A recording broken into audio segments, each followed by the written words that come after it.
Sarah's hands trembled as she stared at the coffee shop menu, the numbers blurring through tears she refused to let fall. 27 years old, 2 part-time jobs, and she still couldn't afford a simple cup of coffee on what might be her only chance at love this year. The irony wasn't lost on her. Here she was, about to meet someone who could probably buy the entire cafe tilde copyright without checking his bank balance, while she counted quarters in her mind. The blind date had been Emma's idea. Trust me, Sarah, my colleague David is nothing like those other guys. He's genuine, successful, and Emma had paused, choosing her words carefully. He won't judge you. But sitting in this upscale downtown cafe tilde copyright, surrounded by the soft chatter of people who ordered lattes without wincing, Sarah felt like an imposter in her carefully thrifted dress.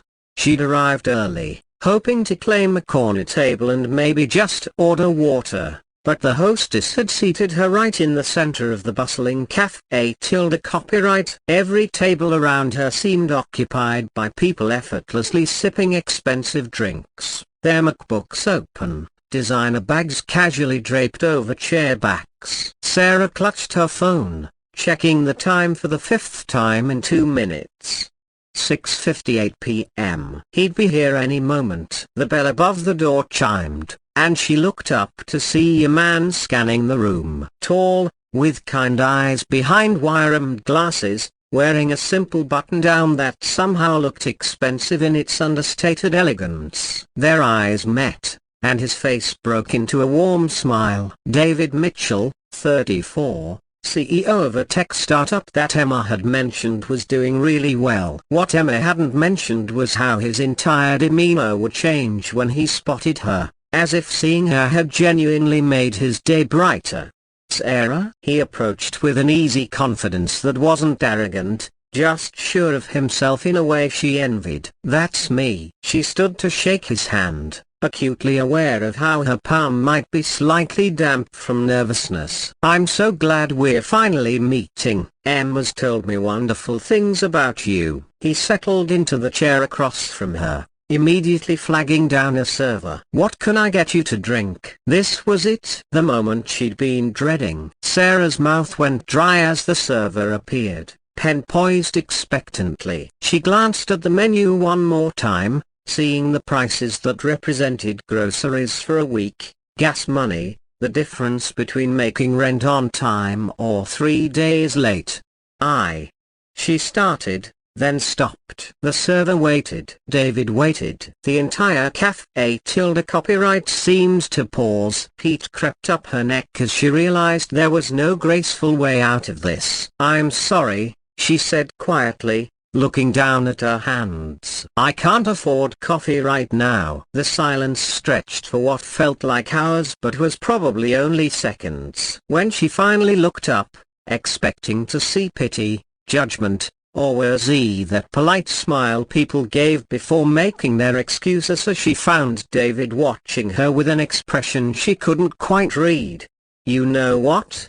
He said to the server, his voice gentle but decisive. We'll take 2 house coffees, please, and maybe some of those chocolate croissants in the case they look amazing. Sarah's eyes widened. David, you don't have to. I'm not doing anything I don't want to do, he said simply. Then, leaning forward slightly, he added, and thank you. Thank you? For what? For being honest. Do you know how refreshing that is? He ran a hand through his hair, a gesture that seemed unconscious and endearingly human. I've been on more dates than I care to count where people ordered the most expensive thing on the menu just because they could, or because they thought that's what I wanted to see. You just showed me something real. The server returned with their coffee, and David waited until they were alone again before continuing. Can I tell you something? 6 months ago, I was you. Sarah nearly choked on her first sip of coffee, which was,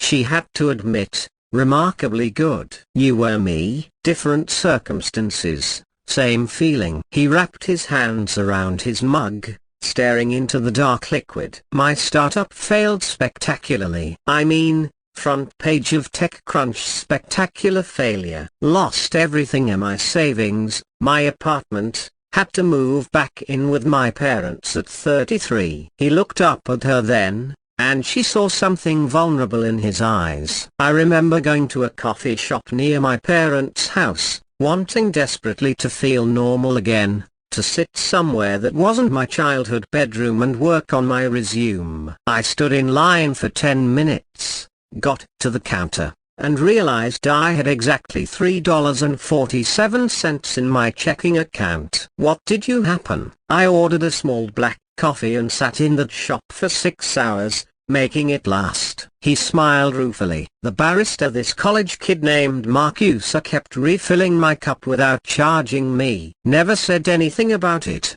just did it. That small kindness got me through one of the darkest days of my life. Sarah felt something shift in her chest, a loosening of the tight knot of shame she'd carried in for so long. How did you get from the to here? Slowly, and with help from people who believed in me before I believed in myself again. He took a sip of his coffee. My current company started in my parents' basement. Emma was actually my first investor. Well, she lent me $2,000. But still, the success everyone sees now, it's built on the foundation of people who showed me kindness when I had nothing to offer in return. They talked for 2 hours about Sarah's work at the non-profit where she helped coordinate food drives, her second job at the bookstore where she got to recommend novels to customers, her dreams of maybe someday starting her own literacy program, about David's 8-year-old daughter Lily,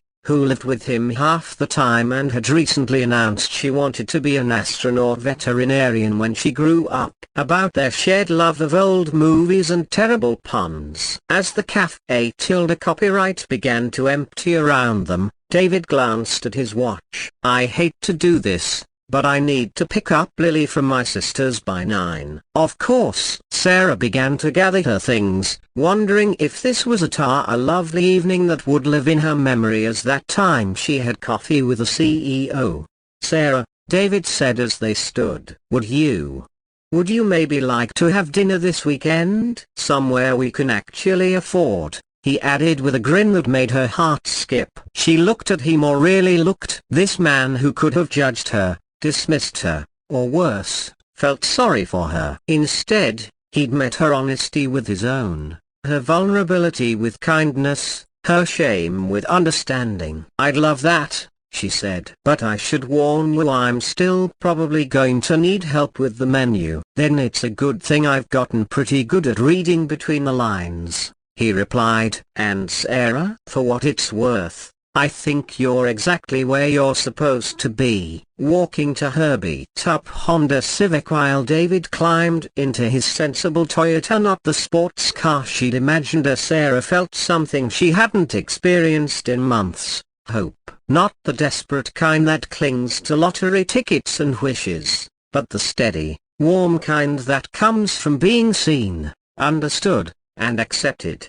3 months later, Sarah would frame the receipt from that first coffee. David had insisted she keep it as a memento. 6 months later, she'd meet Lily, who would immediately ask if Sarah knew any books about astronaut veterinarians. A year later, David would propose in that same Cafe Tilde copyright, at that same table, with Marcus the barista as their witness. But that evening, driving home with the taste of good coffee still on her lips and David's number saved in her phone, Sarah simply smiled. Sometimes, she thought, the most beautiful love stories begin with the bravest admissions of who we really are, coffee or no coffee.